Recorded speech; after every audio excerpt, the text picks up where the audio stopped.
छोटा जादूगर। छोटा जादूगर जयशंकर प्रसाद द्वारा रचित एक मर्मस्पर्शी कहानी है, जिसमें एक बालक के अभावपूर्ण जीवन तथा साहस के साथ उसे उन परिस्थितियों का मुकाबला करते हुए दिखाया गया है। आइए इस कहानी को सुनें और छोटे जादूगर की भांति हिम्मत, लगन तथा सकारात्मक सोच के साथ हर कार्य को करने की प्रेरणा लें। कार्निवाल के मैदान में बिजली जगमगा रही थी। हंसी और विनोद का कलनाद गूंज रहा था।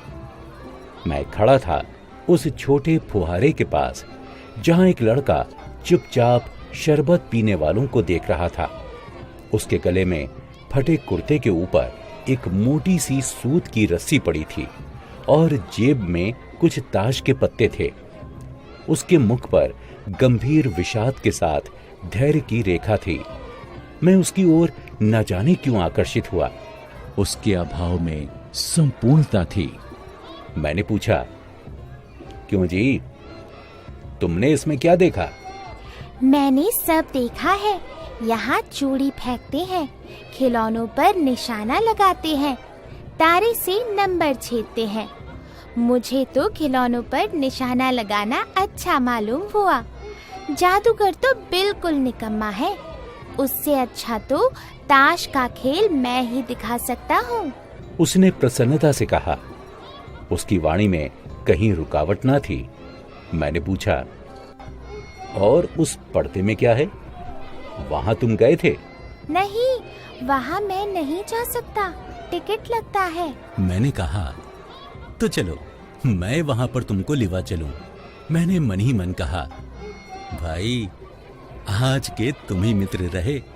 उसने कहा, वहाँ जाकर क्या कीजिएगा? चलिए निशाना लगाया जाए। मैंने उससे सहमत होकर कहा, तो फिर चलो पहले शरबत पी लिया जाए। उसने स्वीकार सूचक सिर हिला दिया। मनुष्यों की भीड़ से जाड़े की संध्या भी वहां गर्म हो रही थी। हम दोनों शरबत पीकर निशाना लगाने लगे। राह में ही उससे पूछा, तुम्हारे और कौन हैं? माँ और बाबूजी। उन्होंने तुमको यहां आने के लिए मना नहीं किया? बाबूजी जेल में है। क्यों? देश के लिए। वह गर्व से बोला। और तुम्हारी माँ? वह बीमार है। और तुम तमाशा देख रहे हो? उसके मुंह पर तिरस्कार की हंसी फूट पड़ी। उसने कहा, तमाशा देखने नहीं, दिखाने निकला हूँ। कुछ पैसे ले जाऊंगा तो माँ को पथ्य दूंगा। मुझे शरबत ना पिलाकर आपने मेरा एक खेल देखकर मुझे कुछ पैसे दिए होते तो मुझे अधिक प्रसन्नता होती। मैं आश्चर्य से उस 13-14 वर्ष के लड़के को देखने लगा। हाँ, मैं सच कहता हूँ बाबूजी, माँ बीमार है, इसलिए मैं नहीं गया। कहाँ? जेल में। जब कुछ लोग खेल तमाशा देखते ही हैं, तो मैं क्यों ना खेल तमाशा दिखाकर माँ की दवा करूं और अपना पेट भरूं। मैंने दीर्घ निश्वास लिया। चारों ओर बिजली के लट्टू नाच रहे थे। मन व्यग्र हो उठा। मैंने उससे कहा, अच्छा चलो निशाना लगाया जाए। हम दोनों उस जगह पर पहुंचे जहां खिलौने को गेंद से गिराया जाता था। मैंने 12 टिकट खरीदकर उस लड़के को दिए। वो निकला पक्का निशानेबाज। उसकी कोई गेंद खाली नहीं गई। देखने वाले दंग रह गए। उसने 12 खिलौनों को बटोर लिया, लेकिन उठाता कैसे? कुछ मेरे रुमाल में बांधे, कुछ जेब में रख लिए। लड़के ने कहा, बाबूजी, आपको तमाशा दिखाऊंगा, बाहर आइए, मैं चलता हूँ। वो 9-2-11 हो गया।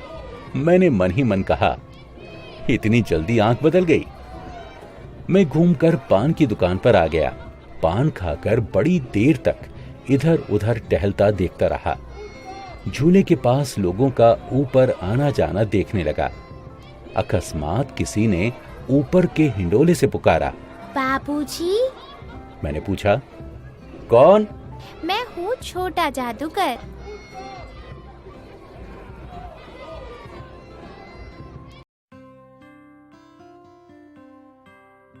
कोलकाता के सुरम्य वनस्पति उद्यान में लाल कमलिनी से भरी हुई एक छोटी सी झील के किनारे घने वृक्षों की छाया में अपनी मंडली के साथ बैठा हुआ मैं जलपान कर रहा था। बातें हो रही थीं। इतने में वही छोटा जादूगर दिखाई पड़ा। हाथ में झोला, साफ जांघिया और आधी बाहों का कुर्ता, सिर पर मैला रुमाल सूत की रस्सी से बंधा था। मस्तानी चाल से झूमता हुआ कहने लगा, बाबूजी नमस्ते, आज कहिए तो खेल दिखाऊं? नहीं जी, अभी हम लोग जलपान कर रहे हैं। मैं क्रोध से कुछ और कहने जा रहा था, तभी श्रीमती जी ने कहा, दिखलाओ जी, तुम तो अच्छे आए, भला कुछ मन तो बहले। मैं चुप हो गया, क्योंकि श्रीमती जी की वाणी में वो मां की सी मिठास थी जिसके सामने किसी भी लड़के को रोका नहीं जा सकता था। उसने खेल आरंभ किया। उस दिन कार्निवाल के सब खिलौने उसके खेल में अपना अभिनय करने लगे। भालू मनाने लगा, बिल्ली रूठने लगी, बंदर घुड़कने लगा, गुड़िया का ब्याह हुआ, गुड्डा वर काना निकला। लड़के की वाचालता से ही अभिनय हो रहा था। हंसते हंसते लोटपोट हो गए। मैं सोच रहा था, बालक को आवश्यकता ने कितना शीघ्र चतुर बना दिया। यही तो संसार है। ताश के सब पत्ते लाल हो गए, फिर सब काले हो गए। गले की सूत की डोरी टुकड़े टुकड़े होकर जुड़ गई। लट्टू अपने आप नाच रहे थे। मैंने कहा, अब हो चुका, अपना खेल बटोर लो, हम लोग भी अब जाएंगे। श्रीमती जी ने धीरे से उसे 1 रुपया दे दिया। वो उछल पड़ा। मैंने कहा, लड़के, छोटा जादूगर कहिए, यह मेरा नाम है, इसी से मेरी जीविका है। मैं कुछ बोलता इससे पहले श्रीमती जी ने कहा, अच्छा, तुम इस 1 रुपए से क्या करोगे? पहले पेट भरकर पकौड़ी खाऊंगा, फिर एक सूती कंबल लूंगा। मेरा क्रोध लौट आया। मैं अपने पर बहुत क्रुद्ध होकर सोचने लगा, अरे कितना स्वार्थी हूं मैं। उसके 1 रुपया पाने पर मैं ईर्ष्या करने लगा था ना। वो नमस्कार करके चला गया। हम लोग लता कुंज देखने के लिए चल दिए। उस छोटे से बनावटी जंगल में संध्या साएं साएं करने लगी। अस्ताचलगामी सूर्य की अंतिम किरण वृक्षों की पत्तियों से विदाई ले रही थी। शांत वातावरण था। हम लोग धीरे धीरे मोटर से हावड़ा की ओर आ रहे थे।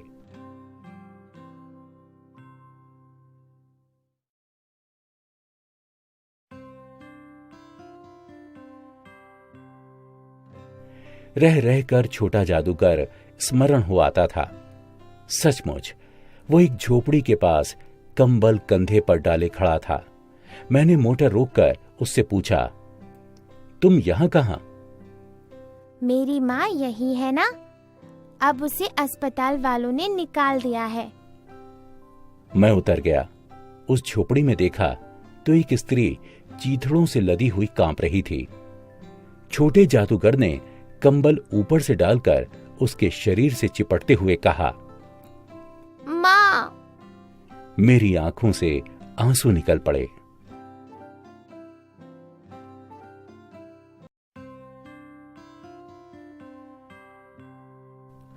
बड़े दिन की छुट्टी बीत चली थी। मुझे अपने कार्यालय में समय से पहुंचना था। कोलकाता से मन ऊब गया था। फिर भी चलते चलते एक बार उस उद्यान को देखने की इच्छा हुई। साथ ही साथ जादूगर भी दिखाई पड़ जाता तो और भी। मैं उस दिन अकेले ही चल पड़ा। जल्द लौट आना था। 10 बज चुके थे। मैंने देखा कि निर्मल धूप में सड़क के किनारे एक कपड़े पर छोटा जादूगर का रंगमंच सजा था। मैं मोटर रोककर उतर पड़ा। वहां बिल्ली रूठी थी, भालू मनाने लगा था, ब्याह की तैयारी थी। पर ये सब होते हुए भी जादूगर की वाणी में प्रसन्नता नहीं थी। जब वो औरों को हंसाने की चेष्टा कर रहा था, तब जैसे स्वयं कांप जाता था, मानो उसके रोए रो रहे थे। मैं आश्चर्य से देख रहा था। खेल हो जाने पर पैसे बटोरकर उसने भीड़ में मुझे देखा। वो जैसे क्षण भर के लिए स्फूर्तिमान हो गया। मैंने उसकी पीठ थपथपाते हुए पूछा, आज तुम्हारा खेल जमा क्यों नहीं? माँ ने कहा है कि आज तुरंत चले आना, मेरी घड़ी समीप है। अविचल भाव से कहा। तब भी तुम खेल दिखाने चले आए? मैंने कुछ क्रोध से कहा। मनुष्य के सुख दुख का माप अपना ही साधन होता है, उसी के अनुपात से वो तुलना करता है।